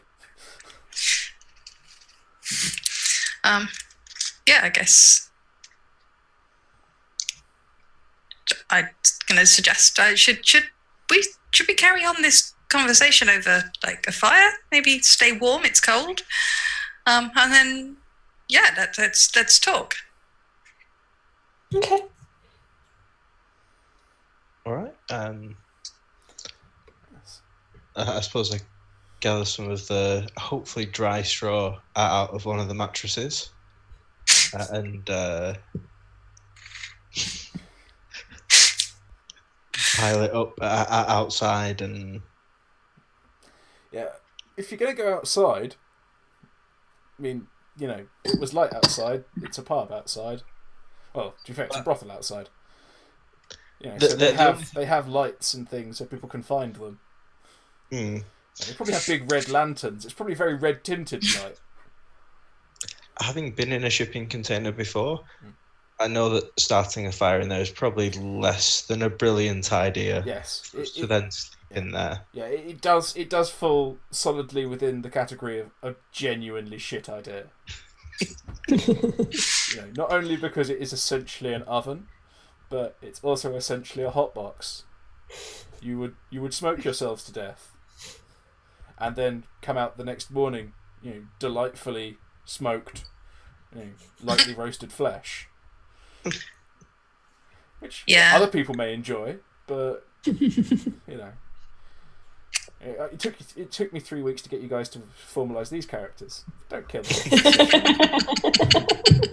Don't literally roast them to death in the first session. Just pick it up again in 3 weeks' time. So I'm going to help gather some of this stuff and take it outside and build like a little campfire. Okay. Yeah. Because You pile this stuff up. You make a little you make the little tripod out of dry stuff, and then you stuff the inside of it with straw. And I seem to remember one of you has fire starter. That would be me. Yeah.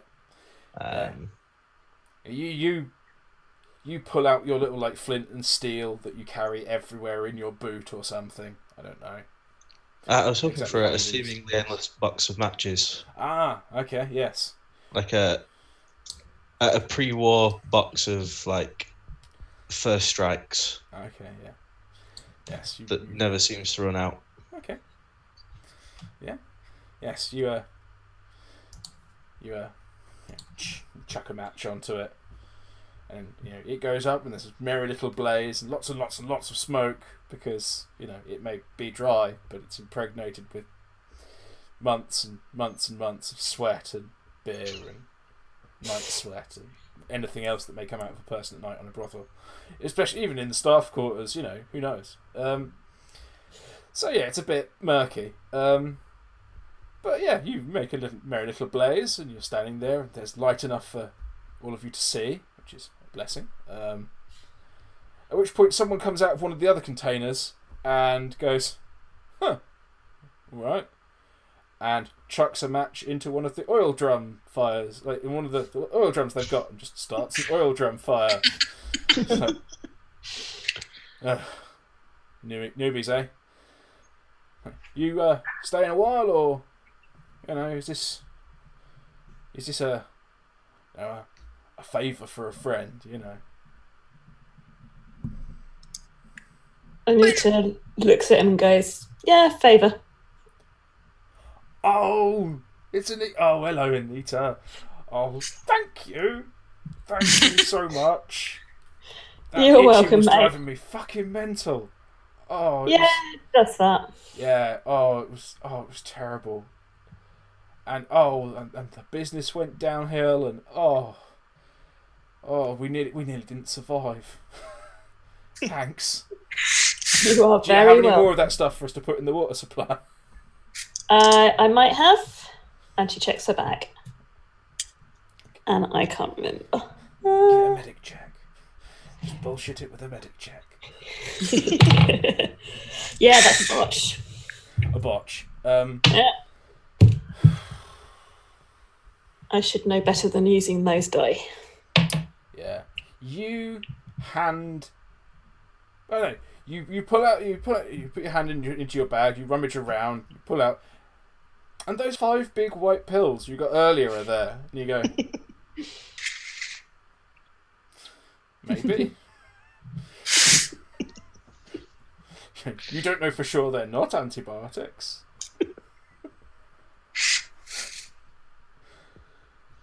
In fact, now you come to think of it, it would be really handy if they were.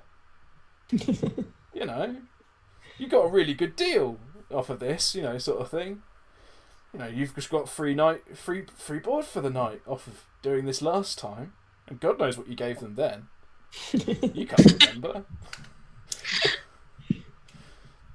So, you are entirely convinced that these people will lap up these things, whatever they happen to be, and you know it probably can't hurt. You know, you've never come across an unidentified white pill that gave someone an STD. You know, so why not? Are you going to attempt to sell these to him as as the next part of the course of treatment? Absolutely. Excellent. She pulls them out, goes, there you go, those are the ones you need. Excellent. I'll tell Nooch and we'll sort out your pay in the morning, yeah? Yeah, perfect. Excellent. Okay. Just let me make a note here. Lied to patients. Patients, in brackets, looks down on sex workers. She did not. You just lied to them and endangered their health. She lies to most of her patients, probably. Oh. So yeah, okay, there we are. We've revealed more about the horrible, horrible person that Anita really is. Or maybe she's a wonderful person who's just very forgetful. That one. Maybe. Or maybe it's all an excuse. Deep down, she's really calculating. Anyway, yeah, this bloke, he wanders back off with his handful of happy pills. So yeah, you know, well, you realise as he walks off that you haven't told him how often he needs to do this, what they are, what they should be calling them, any side effects. You've gone through none of the usual steps. You've just sold him 5 big fat pills for an undisclosed amount of tack. You haven't even haggled. At this point you're kicking yourself, but the deal's completed. And he walks off, yeah, but here you are, you're standing around a fire, you're standing around a small smoky fire next to a much larger fire, giving off a lot more heat and light. You know, as the night draws in. So guys, tell me about yourselves. We obviously know you're quite good at starting fights, and you like drugs, so anything else we need to know? For going the usual, the name's Ezekiel, call me Ezekiel, he'll just go for the name's Zeke, pleased to meet you. Jerry's around here somewhere. And is there a post-apocalyptic version of Scuzzle Kibble that I may be carrying? You might carry around dried fruit or whatever, like dried berries, like nuts. To be fair, he probably comes along and stashes them in one of your pockets. You know, like a squirrel burying things for winter, but he just has a pocket that's his. So if I produce one of these pieces of fruit that he's stashed there recently and give a whistle to try and hopefully get his attention wherever he is, if it's nearby. Okay. Where's your bag at this point? I'd say he's probably still on my back. Okay. But we didn't sort of sit down. Yeah. Okay, yeah. Out of the top flap of your bag, like, there starts to be like a rustling, and one like orange leg sticks out awkwardly, like upside down, followed by the tail like swishing out, and the other back leg, and it sort of wriggles out on his belly, like it hasn't undone the whole like the zip across the top flap, so he just like wriggles out, and you're like, a tail, legs, weird, belly, okay, fair enough. It's adorable. And then the front legs pop out, and then two heads. One like pretty calm and chill looking, and the other one really, really, really ferociously angry looking. Yeah, in the way of a squirrel when you're too close to its tree. It hangs its head at you. Yeah. The other one's sort of, looks around, sees the fruit. The legs on that side start before the other ones do. It sort of lopes slightly lopsidedly towards this fruit and starts nomming on it. This right here is my partner Jerry. We've come down from somewhere up north, looking for Jerry's brother Herbert, and I think he might be in the fort.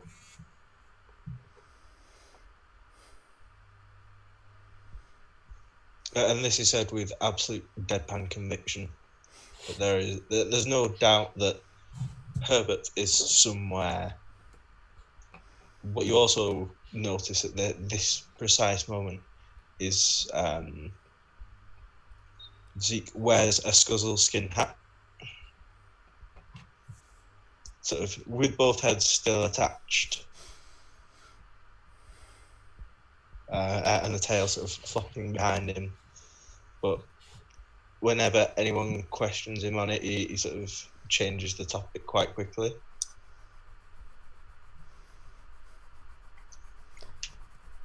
We'll say for the sake of argument that in the pub at some point someone went like, "That's a mighty fine hat you're wearing." He was like, "Yeah, can I have a bit?" Mm-hmm. So. Oh, I can't believe you threw that one out so early. Yes, so we have Zeke explaining, what the fuck's Anita doing here? Anita will introduce herself. I'm Anita. I dabble in stuff. That's all she's going to say. That's okay. So, how do you? Everyone seems to know you here. How do they know you? They all seem really grateful. I've just got one of those faces. I've been around here a while. Yeah, pop in and out. Timmy throws you a knowing look and just goes, "Okay." Clearly got the wrong end of the stick, but she spends a lot of time with salties.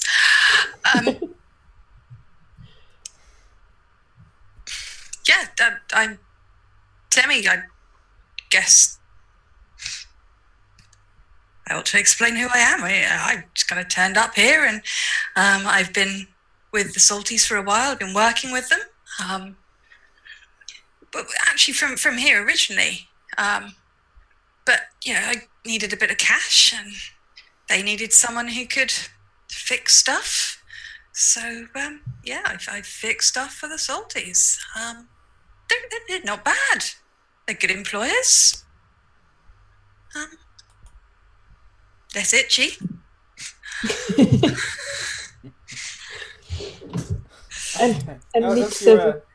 As you're saying all this, someone, maybe even the bloke you sold those pills to earlier, he's standing over by the rail, facing out towards the river, and he's like, "Hey, what's that? Hey, come look at this." And some other people come across and start pointing down into the river. There's clearly go to peer over the side and see what's going on. As you look over the side, you see there's like a stream of bubbles in the water, and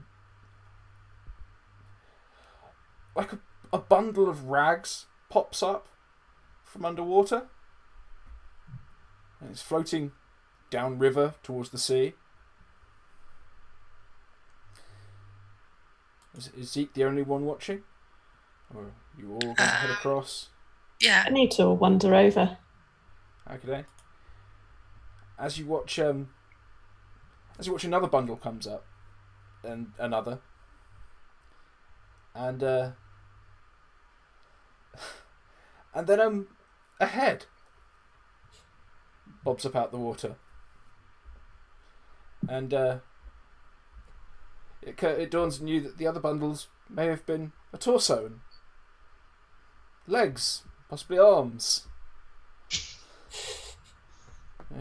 Bits of people are popping up from under the water. So would we sort of figure from that we're now downstream from the bar where we initially found ourselves? As in, are these the bits of people that we saw become unalive earlier? Do we recognise this head? Do we recognise the head?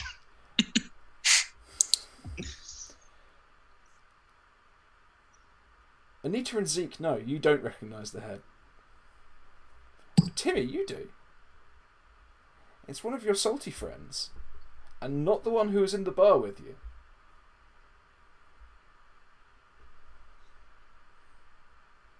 Okay. I'm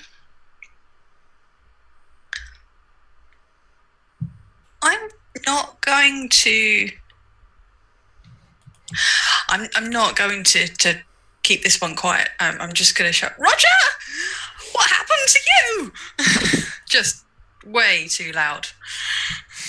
Okay, and on that note, I think we shall finish for the evening.